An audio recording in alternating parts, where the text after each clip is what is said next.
You're listening to Cowboy Logic with Jason Forby, a message of grace and hope. Is everybody good?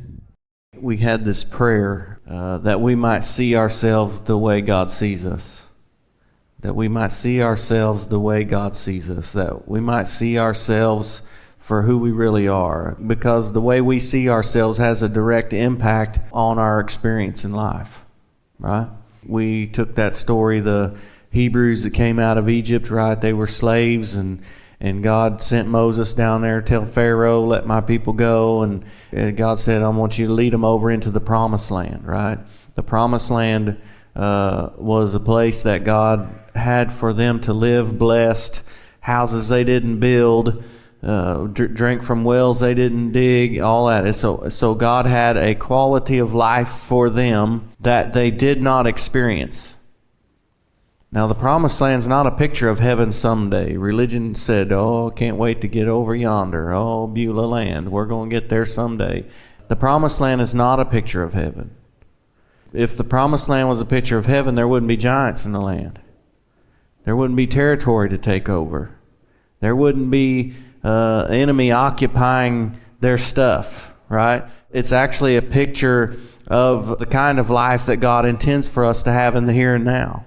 It's actually a representation of the life in Christ, or a life of a new covenant believer, those that have experienced what Jesus has accomplished. And so there's a type of life that God has in store for them. That's the will of God that they did not experience. The one thing that told on them was when the spies came back, they said, man, they got grapes that they had to carry between two men on a pole. They said, it's sure enough one heck of a place, but there's giants in the land.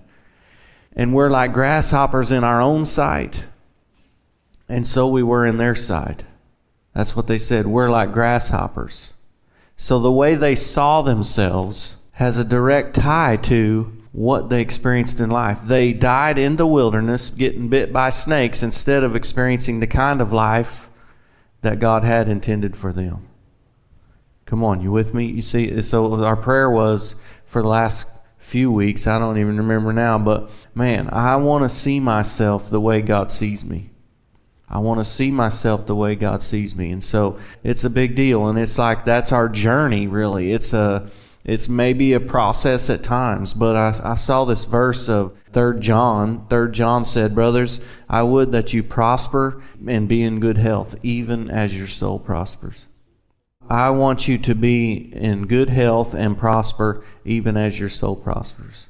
In other words, it's the will of God for you to prosper and be healthy. That's going to come about in your life as you renew your mind, and the steps of having a different mindset, and then your mind renewal is what's going to unlock more and more health and prosperity and success and blessing. So I see that it's this problem of, I don't know, I heard like there's 1 billion or 2 billion people that would call themselves Christian in the world. A lot. There's a whole lot. And for most of what I've bumped into personally, I sure don't know anything, but the ones I've bumped into personally, we've got caught up in this thing of, well, we believe Jesus came and died, and we go to church, and you know, he forgave me of my sin. Now you better be in church and this kind of thing. When actually he came to accomplish way more than that. That we now have access to a kind of life that we didn't necessarily know we had access to before, right? And as we renew our minds to this truth, more and more of that is released into our everyday life experience. You got it? So it's a big deal, I think. And so I would say it like this: who you think yourself to be as a direct result of now being able to see him for who he is clearly. It's kind of automatic that you're becoming like who you think God is. It's automatic. We don't even realize this is happening, but you're being transformed into who you believe God to be. Right or wrong. You know, when we were religious, he's a giant Pharisee in the sky, and he's got rules and regulations. He's going to whack you when you mess up. That's who you become like. You ever notice religious people are mean? Mean. You know why? They think God's mean. They think God's judging you based on your rule keeping. And if you believe that about that God, you're becoming that. Come on, I'm not talking about everybody else. I was there. Most of us were there. You believe God is so judgmental, you become judgmental. Come on, there's no more judgmental people than religious people. Oh boy. So I'm saying that our identity is a big deal. And so this is part of the prayer of, I want to see myself. I want us to see ourselves in the light of who our true identity is, of who God knows us to be and who we're being transformed into, right? There's one example, there's one prototype of this, and we have failed to see it most of the time. This Bible, I love this Bible, but religion has had its hands on the Bible pretty good. You know what I'm saying? I love the Bible, but if you're reading the Bible with religious lenses, you're going to interpret it. You follow me? And so I've said this religious thing has had its hands on the way we're interpreting this thing and the way we see it. I can prove it to you, right? So you can just read the headings. I don't know, my Bible, my hard copy that I have at home's all marked up, and I don't carry it anymore because it's falling apart, and I like it too much to just let it go on and fall apart. But mine has headings in there. Right, for each story, like tells you what the story is, And so I got to look in there. Here's the heading. You guys remember the woman with the issue of blood. Remember the story? Here's the heading. The woman with the issue of blood. That's the heading. That's what the translators put in there so we would be able to identify the story. But how many know? She no longer has the issue of blood. But she's known. Blind Bartimaeus. You know, blind Bartimaeus is not blind. 10 lepers. You know they don't have leprosy anymore. Here's what religion has done, has tried to label us according to what we had been through and what our past was like, and trying to keep our identity tied to what it is that we've been through in our personal experiences. I don't know, maybe I'll talk to Francois. He can put headings in his deal and say, the woman who used to have an issue that no longer does. Now she's totally healed and whole. The 10 guys walking around that are a testimony to say that even the power of God can be overcome leprosy. That'd be a pretty good heading, huh? It's like, the guy that used to, right? Come on. The demoniac, the lunatic in the graves. Remember chaining him up and all that? The heading, the demoniac. He's no longer that, but he's still known as that. I'm trying to get us to the point where we're not known by what our experience has been, and we don't view ourselves according to what it is that we've been through. But we might see ourselves and know that our label and our identity is not based on what we've been through, but it's based on what He went through and who He says we are now. When He sees her, He's not seeing the woman with the issue of blood. He's not seeing a woman with an issue. Judas the betrayer. I'll really mess with you, all right? I'm really going to mess with you. Oh boy. This is just a side note. So you guys remember Jesus ascended into heaven, and all of heaven is celebrating, and this is not doctrinal, whatever. This is just a story, all right? And so heaven's having a huge party. Right? Jesus overcome death in the grave, and He's done all He's did, and He ascended into heaven, and all the angels, everybody, they're having a huge party. Like it's the bash of all bash, right? All of a sudden, they're looking around. The angel's like, where'd Jesus go? Where's Jesus? Everybody's looking for Jesus. They're looking everywhere for Him, and finally they find Him. He's over there at the edge of heaven, and He's looking over the edge, and they said, Jesus, what are you doing? What's up? This is a party in your name and in your honor, and we're having a big time here. What are you doing over here by yourself? He said, I'm waiting on Judas. Oh boy, I better get behind the shield maybe. I'm just going to keep on hammering this thing until righteousness becomes our identity. That we don't view ourselves and our opinion of ourselves is based on what life has declared us to be. A failure. An addict. It's not so-and-so the addict. I'm just saying righteousness is our identity. It's a free gift that He gave to us. There's no sin on your record. I'm just going to keep on hammering this thing until it really becomes who we are, that we can see ourselves in this same way. That as far as heaven's concerned, as far as the Father's concerned, there's no difference between you and Jesus. The reason our life hasn't looked like that is because we haven't known it and believed it, and our identity has not been based on the truth of the gospel.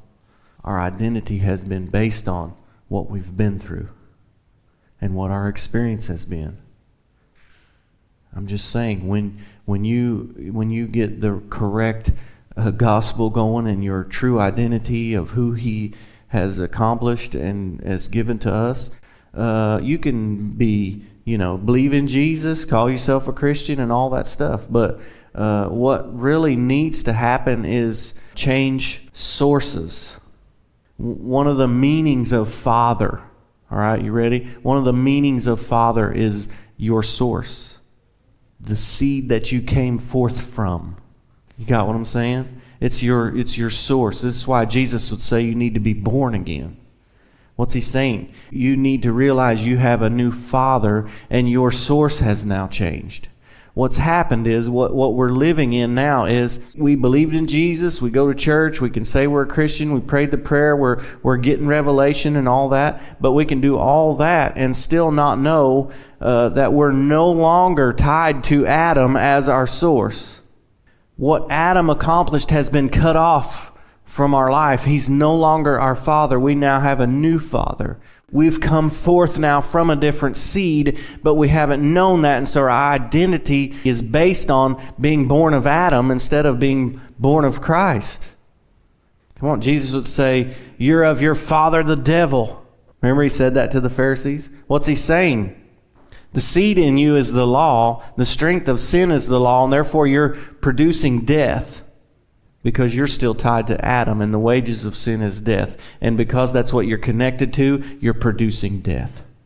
Instead of Adam now has been cut off. Come on, read Romans 5. Because of one man's offense, many were made sinners, and we were all tied to that knowledge, and death was the fruit. Sickness and disease was the fruit of being tied to Adam. Well, now you get the opportunity to be born again. What does that mean? You're cut off from Adam. You're now born again. You have new seed producing in you, and it's not producing death, it's producing life. Why would Jesus say, call no man on earth your father? He's not saying you can't call your dad. He's saying realize that that's no longer your source, that the seed that you came forth from physically is now cut off and you have a new source. You have different blood running through your veins now. Your DNA is the DNA of God. And God set it all up in the beginning. Everything produces after its own kind. And if you're made in the likeness and image of God and God is your Father, guess what you're producing? Life, health, blessing, heaven. The problem is we haven't known it. The problem is, He said, would you prosper and be in good health? To the degree that you start wrapping your mind around the possibility of heaven is that you have access to it now. I believe, why do we still have sickness and disease? Because we still believe that we're tied to Adam. I'm going to say a huge majority, if not all, I don't know, huge majority, if not all, have more faith in the power of what Adam did for us than we do of what Jesus has accomplished. Did you get it? Me included. I'm still seeing. Come on, we've had more faith in what Adam did than what Jesus has did. A proof, look around. It's affected our identity. Well, we're just sinners saved by grace. Come on, you know what that confession's saying? I'm still tied to Adam, and he's my father. And the seed that's produced in me is sin and death and sickness and disease. And we can experience life being affected by that because our identity has never switched sources and start to see ourselves. Come on, they died in the wilderness and did not experience the kind of life that God had for them. I don't want that for us. I've said, who told them that whether they were grasshoppers or not had anything to do with the capabilities of God anyway? So maybe you are a grasshopper. Who cares? What's that got to do with it? You're not going on your size. Is everybody okay? I'm going to spend time on this deal. I want us to start to see that, we've been duped. We've been duped. And we're still living life somewhat tied to Adam, and we've got to cut that thing off. Come on, this is what it means. Well, you've died to sin and alive unto God. It's not about your performance and your behavior. It's who your source is. Got a new father. Anybody want to be born again? Born again? Say, you know what? God's my Father, and He lives in me. He's made Himself one with me, and so from now on I produce life, not death. I produce health, not sickness. And I'm going to start believing that regardless of what my experience is, past or present. You guys got it? All right, that's just our prayer. It's just we're keeping on with this prayer, right? I want our identity to be based on who we are, the truth of who we are because of who He is and what He's accomplished. I'm no longer tied to Adam. Come on, He who knew no sin became sin. You see how He changed what He knew? Come on, this whole thing is based on what you knew. He who knew no sin became sin. He changed what He knew so that we who knew no righteousness would become righteous. He changed what He knew so I can change what I knew. Now I know righteousness. Now I can know God. Why righteousness? Because now there's nothing between me and God. I can just be friends with God. God's friends with me. I'm alive. He's my Father, and He loves me, and He gave me righteousness. There's no more sin on my record. There's no more, I'm not even tied to that anymore. So now say, okay, you're blowing my mind, so you're going to have to do whatever you got to do to teach me this and to show this to me and establish this identity in me to where my identity becomes so set on who you say I am and the way that you see me to where anything else can never, ever again be produced in me. Good prayer? I'm going to hammer this thing until we realize that it's impossible for us to even be sick. I'm going to get us all right here. I'll get us all. The reason we still experience sickness and disease because we're still tied and connected to Adam. We have more faith in what Adam did than what Jesus did. Now, that's no condemnation and guilt in that. Let's just say, oh, yeah, you're right. So I want to learn different. I want to know different. I'm no longer tied to that. Got it? Adam ushered the curse into the world. With the curse came sickness and disease. Well, if the curse is broken, well, yeah, but what about our experience? Yeah, what about our experience? Our experience is fruit of who it is we've been tied to and connected to and who we've called our Father. It's a good prayer, huh? I want my identity to be based on who my Father is. And everything that was tied to our old identity that came from Adam, cut that thing off from us. And come on, Jesus said every seed that's planted in you that was not planted, let's say it like this, by the right Father, it's coming out. It's coming out. It's coming out. Yeah. All right. Everybody's good? Just be blessed. Somebody say this, I'm righteous. I'm holy. There's no sin on my record. Holy smokes, what does that qualify us for? What would we be qualified for if we had never eaten from the wrong tree? To say that anything less than that is not the will of God would be to say that what Adam did trumps what Jesus has accomplished. Please follow and share this message. And for more information, visit srcowboychurch.com.